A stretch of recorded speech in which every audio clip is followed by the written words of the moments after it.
આજે આપણે બનાવીશું અપરાજિતા ફૂલની ઠંડાઈ. અપરાજિતાના ફૂલ આવી રીતના હોય છે અને આ બહુ ગુણકારી ગણાય છે. એને મેં સૂકવી નાખ્યા છે. આવા સૂકવેલા ફૂલથી આજે આપણે બનાવીશું અપરાજિતાની ઠંડાઈ, જે ઉનાળામાં ખૂબ મજા આવે, ખૂબ શાતા કરે અને ગુણકારી પણ ખરી. આપણે પહેલાં લઈશું કાજુ અને બદામ, એમાં થોડી પિસ્તી,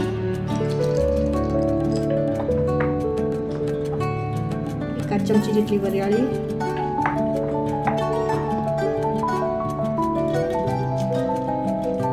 10-15 મરી, 3 થી 4 ઇલાયચી.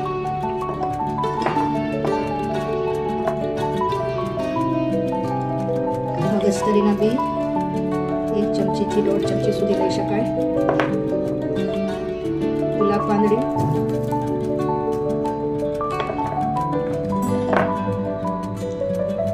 ચપટી કેસર,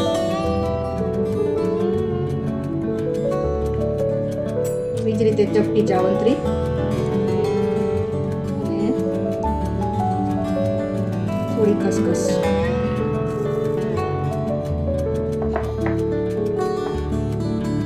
બધું અને દૂધ પ્રમાણે આપણે લગભગ 2 થી 3 ચમચી ખડી સાકર, એની સાથે થોડા સૂકા અપરાજિતાના ફૂલ, આ બધું જ આપણે મિક્સરમાં ક્રશ કરીને પાવડર ફોર્મ બનાવીશું. ઠંડાઈનો જે આપણે પાવડર બનાવ્યો હતો એનો ઉપયોગ કરીને હવે આપણે ઠંડાઈ બનાવીએ છીએ.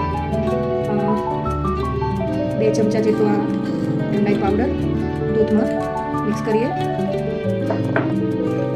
માટીના વાસણમાં ઠંડાઈ બનાવવાથી માટીના ગુણ અને એની ઠંડક ઘણી વધારે બનતી હોય છે. જેથી તમે આવું બનાવીને થોડી વાર આમ જ મૂકી રાખો તો ફ્રીજની પણ જરૂર ના પડે અને આપણને જે શીતળતા જોઈતી હોય એ આ માટીના ગુણોથી બનતી હોય છે. આ આપણી ઓરિજિનલ રૂટીન ઠંડાઈ થઈ. આપણે બનાવવા જઈ રહ્યા છીએ અપરાજિતાની ઠંડાઈ, એટલે આટલું મિક્સ થાય, થોડું ભળી જાય, પછી એમાં અપરાજિતાના આ સૂકા ફૂલો ઉમેરીશું.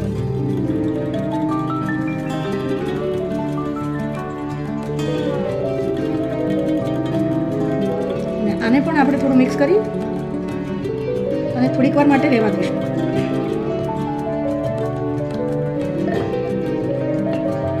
કહે છે કે ધીમે ધીમે અપરાજિતા એનો બ્લુ કલર છોડે છે, એટલે તમને કલરના પર્પઝથી પણ આ જુદી ઠંડાઈ માણવાનો અનુભવ થશે.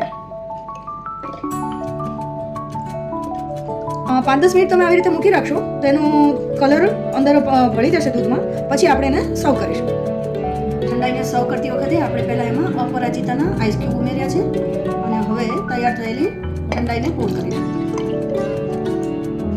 તમે એને ઈચ્છો તો ગાળી પણ શકો અને આપણે જે ડ્રાયફ્રૂટ ને બધી વસ્તુઓ ઉમેરી છે એના ક્રંચ આવવાથી ઠંડાઈ સારી લાગશે.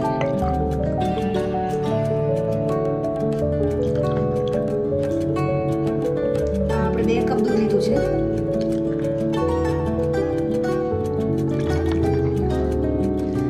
આ ઠંડાઈને તમે હજી ફ્લેવરફુલ બનાવી શકો. જો તમારી પાસે નાગરવેલના પાન અવેલેબલ હોય તો એને આવી રીતે ક્રશ કરીને તોડીને આમાં રીતે ઉમેરી દેશો તો વધારે સરસ લાગશે.